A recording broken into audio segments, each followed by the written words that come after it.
Assalamualaikum warahmatullahi wabarakatuh. Semoga di hari ini kita selalu dalam kesehatan dan kebarokan, amin. Untuk hari ini akan kita bahas yaitu air radiator. Mungkin bagi rekan-rekan sekalian yang baru meminang mobil terus mengecek mobilnya itu menggunakan air biasa, pengen diganti ke air kolan.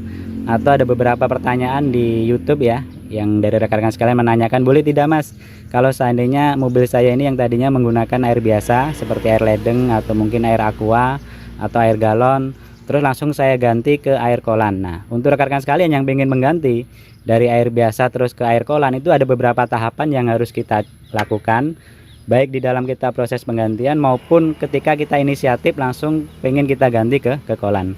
Jadi yang perlu diperhatikan adalah untuk rekan-rekan sekalian yang biasa tadinya menggunakan air biasa, air ledeng, air galon, air sumur, itu kok pindah ke air kolan, itu harus betul-betul kita cek kondisi daripada radiator itu sendiri. Jadi untuk pengecekan kondisi radiator itu sendiri paling gampang kita bisa menentukan itu adalah di bagian atas ya, bagian atas macam ini, terutama adalah di bagian tutup. Nah, jadi kalau kita mau ganti ke air kolan, kita cek dulu adalah untuk di bagian tutup di atas ini.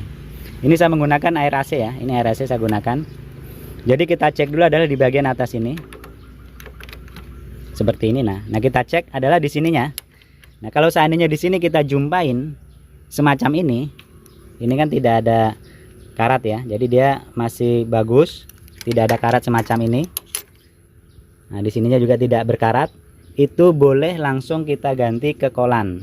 Tapi lebih dulu kita bersihkan ya. Pembersihannya mungkin bisa dilihat di YouTube saya yang sebelumnya, atau mungkin kita beli dulu yaitu yang namanya radiator plus ya, untuk pembersihan itu juga bisa kita gunakan itu.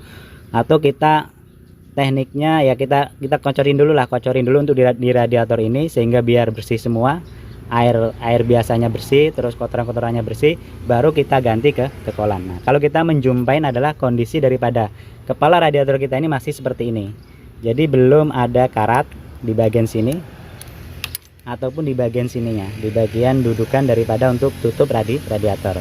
Nah untuk rekan-rekan sekalian, pas kita cek kok di dalam tutup radiatornya ini, di sininya ataupun di sininya sudah kita jumpain karat, ini sudah berkarat ya, sudah ada karatnya,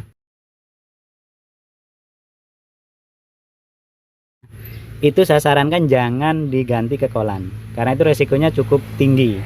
Karena apa? Berarti sudah ada korosi di dalam radiator kita. Kalau seandainya kita ganti ke kolan, kita tahu sendiri cairan kolan itu salah satunya adalah dia ada anti karatnya ya. Itu nanti karat di dalam akan rontok. Nah yang bisa menyebabkan akhirnya dia ikut sirkulasi, bisa mengganggu daripada malah proses pendinginan. Jadi malah bisa menyumpal ya, atau menyumbat daripada untuk di bagian mesinnya.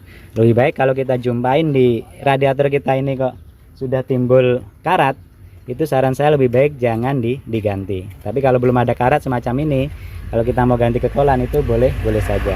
Oke, saya rasa itu aja infonya. Semoga bermanfaat. Mohon maaf bila kurang berkenan. Assalamualaikum warahmatullahi wabarakatuh.